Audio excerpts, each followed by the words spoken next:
Okay, I have two different pair of headphones here to compare.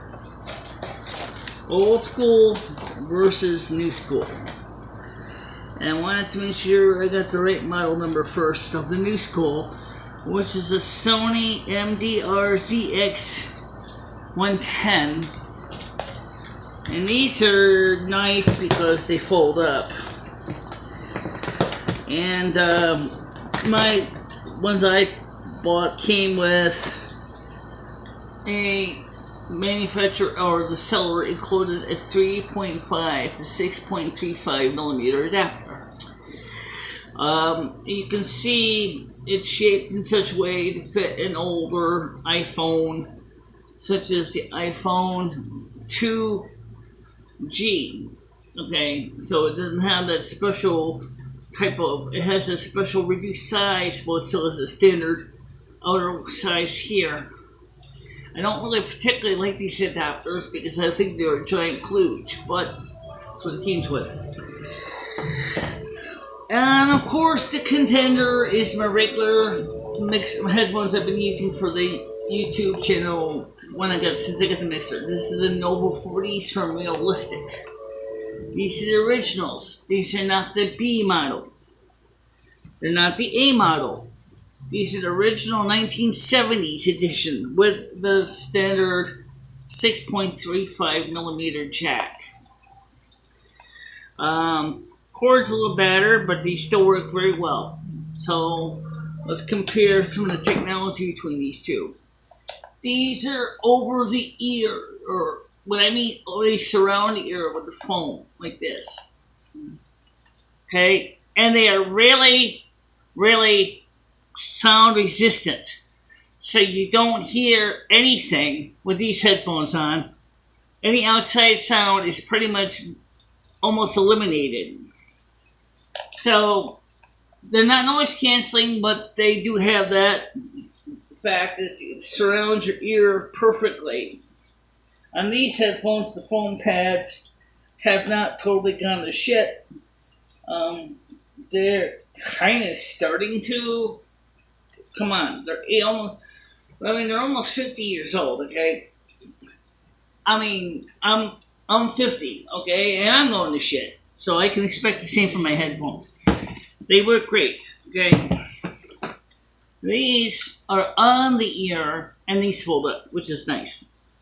So when you are working for, like, want to have an extra pair of headphones to throw in your goodie bag, like the portable studio, these are the guys for you.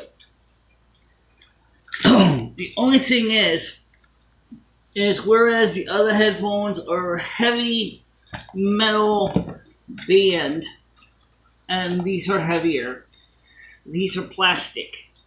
Okay? Whereas this thing slides back and forth smoothly, this has little clickers in them. Okay? These are on the ear headphones, they're not over the ear. So you can notice that the sound muting is not always the same level as the other headphones do. The other thing that's different with these headphones is the frequency response. Several people have pointed out the biggest thing with these headphones is that they do not have the same level of bass as these Noble 40s do, and they do not. These are very crisp. So if you want crisp sound, you're not worried about listening to the bass drum or bass instruments. In recording music, you want these. For live streaming, you probably would get away with these. Because these are smaller, these can fit into smaller goodie bags. They just fold up like that, the plastic. And you can just, I don't like this cord. I never like white cords like this. Because I'm always afraid that they're going to get damaged. I've seen too many Walkman headphones that did get damaged like that. So these fold flat. These are like about 2.5 thick times the stick, and they do not fold flat.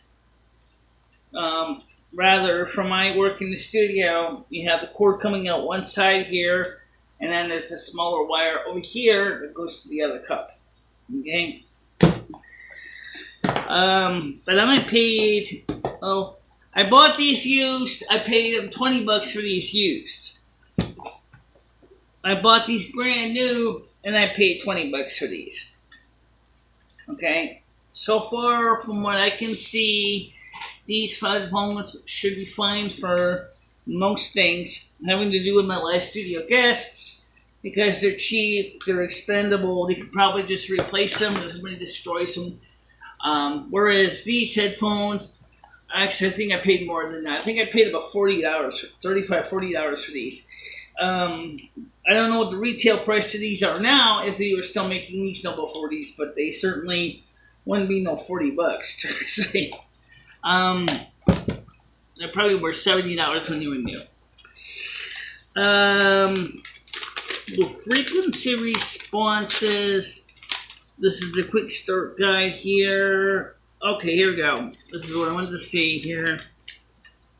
The specification says it's a dynamic, meaning just get magnets in them. The driver uses 30mm dome type CCAW voice coil. Power handling capacity maximum is 1 watt. Okay, impedance is 24 ohms at 1 kilohertz. Sensitivity is 98 dB per milliwatt. Frequency response is 12 hertz to 22,000 hertz. I really don't think the low end is that low. I would say, from my ears, I've spoken to the same microphone and mixer at the same level on both of these headphone sets, and these were crisper sounding. Okay, so these have a much not quite as good of a low end as these do. These other ones, I have played demonstration sounds, and these can easily rumble nicely down to about, without even too much of a fight, all the way down to about 25 kilocycles, 25 hertz. So these things get really more profound bass, possibly because of the way these things are designed. These things are just enormously heavy. But here's the thing I like about these. This is a coiled cord. Now, why is that important? Well, when you're doing these in the video work, sometimes, just like a telephone cord, like in a phone here, like this phone, you might be walking around the house and you might want to listen to some music and not worry about ripping your headphones out of your stereo system or your hi-fi. Whereas these have a 2-meter cord, and of course it's got this little thing, this adapter, which is probably going to end up getting trashed just because it's just cheap. It's just low cost. It's not really that good of an arrangement. For right now, as I said, for my guests in studio, these will probably survive fine for routine use. But I sure the hell cannot compare these guys to these. I would say definitely, I don't think these will last 50 years at all. These have lasted 50, except for some slight damage to the cord. Right here, they split. That's very common for these older headphones. But these are about 50 years old, and these things are still rocking and rolling. So that way, if you're going to go for, so should you get a new pair of cans or an old pair of cans? Well, I think that's a good question. That's the next thing we need to talk about, is what kind of headphones are the best for each person.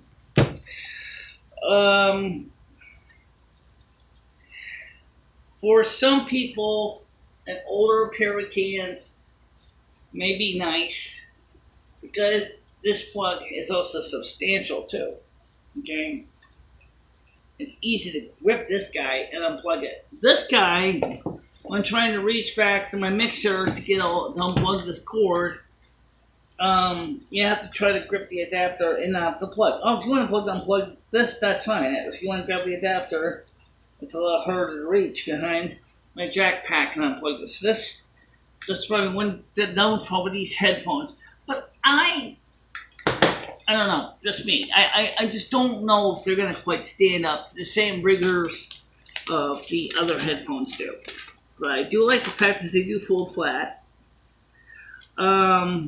It would have been nice if these could have, and I know that there are some that do, this is not one of those headphones. It would have been nice if some of these headphones had the option of a boom mic in them. This model doesn't have that boom mic option, but some of the headphones that Sony makes do have that. These only play audio. These don't record any audio. In other words, there's no microphone on these. And even if there was, the question is, where would the boom mic be? Obviously hanging off one of the cups, right? So, but the point here is these cushy pads are nice and squishy. These, because of the nature of the material inside them, it's probably more like it's a lot heavier foam. I have found when listening to music on these Nova 40s for recreational use, these guys, they're not excessively heavy. But it makes it harder for my guests because when they're in the studio, because unless I have the microphone on, I can't hear them. So I have to take my headphones off, or something like this, which is kind of a bad way, or just leave them like this and leave the mixer set microphone on, which is fine during the live show, so that I can hear the guests in their microphones, and I won't get too much confusion between hearing them through the headphones, which is through the audio circuits, versus hearing these through these over the ears. They don't totally soundproof your ears, so you might get the sound from the room through the headphones, which could be a little bit confusing to some things, like to determine if your audio levels are correct. So yeah, there's some minor issues with that. But I suppose if you need a kick set of headphones to throw around in the shop, and you don't want to use these for whatever reason, and maybe you just want to use these, as I said, for your guests, so at least your guests can monitor the sound and listen to the phone calls too, just like you do. These will do better, especially for Krista, which right now has pointed out that when we put on the monitor speakers on the monitor amplifier, which monitors the sound level that's going straight out to the computer, well, to the main speaker outputs, is that if you turn the monitor amp up too much, it squeals, picks up some feedback from the microphones. But as long as you're wearing headphones, she can turn this a lot louder, and she will be able to hear clearly what the guest is trying to say to them. So that's a big deal. But I don't know how long these are going to last, because as I said, they're plasticky. They're okay, but I'm not really too impressed with the connectors on them. So, but like if you're using like an MP3 player or an iPhone or even an iPad, this would work fine.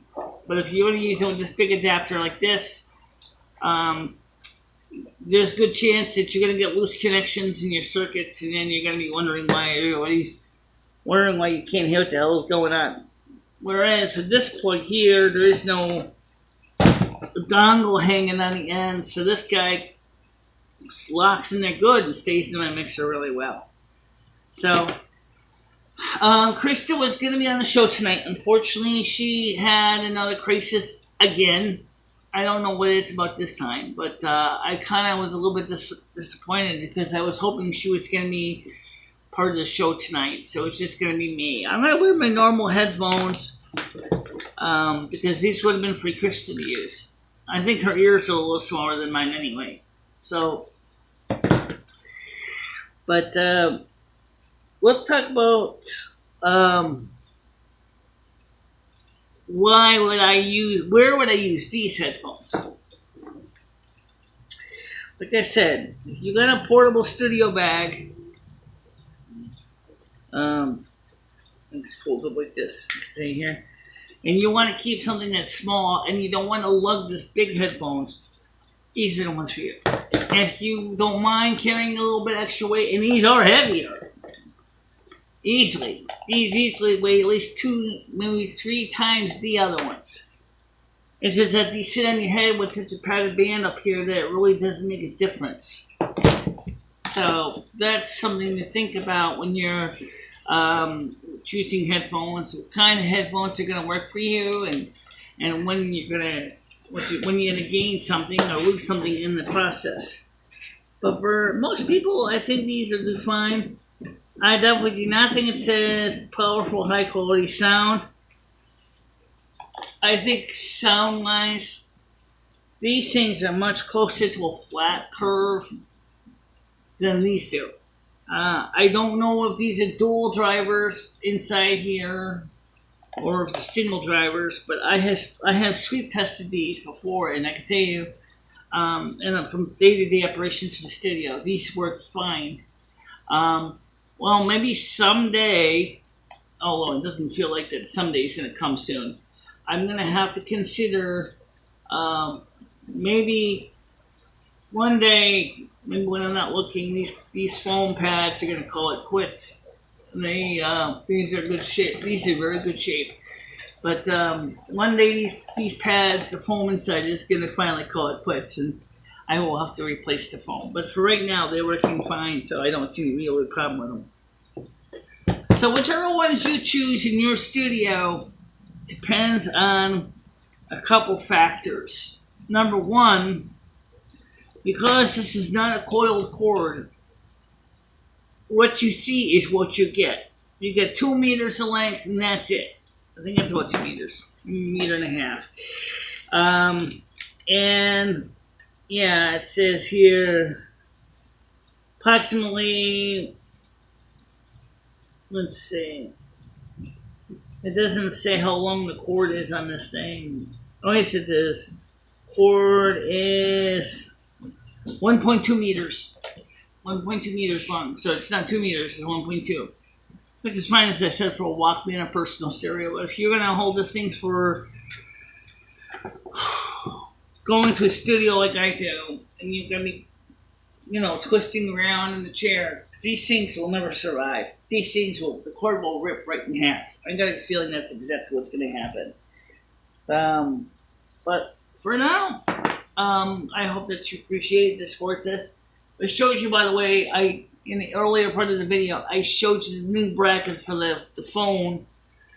But let me just show you the bracket again, because some of you may not believe how this works. Let's get a thumb nut. And this is the bracket. It's set on my other bracket here. Switch the profile, as you can see here. And this has a screw, so you can make it smaller, bigger, depending on the type of application.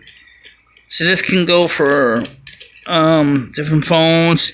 My Android phones fit in here, which is what I'm using for this video. And my iPhone 4S fits in here. And it goes wide enough for my BlackBerry. And if you want, you can rotate this stand to a variety of different angles. Just by loosening the nut, you can change it this way, or in between. You can also totally give up this twister if you wanted to just mount this thing straight on the bottom, as I will show you. You can see that there's a standard mount screw right here on the bottom of this too. You don't need this other adapter. This stand has been my original stand for a long time, and as I said, I made this long ago. I modded it a little bit this year. We have little rubber feet.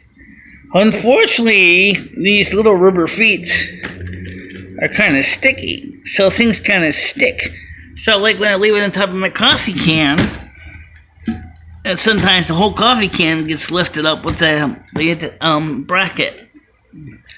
And of course, this thing has its own tilt and swivel on the camera bracket too. So you gotta make sure that this is tight, or things are gonna slap all over the place.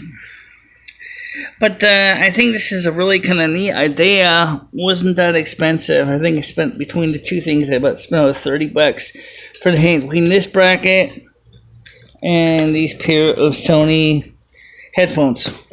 So that's a start in the right direction. Alright guys, so that's it. I hope you enjoyed this short little comparison of headphones. As far as your choice of which one would you choose, new or used, that's up to you and your budget and your application. Well, thanks for watching this, and I'll see you later. Bye-bye.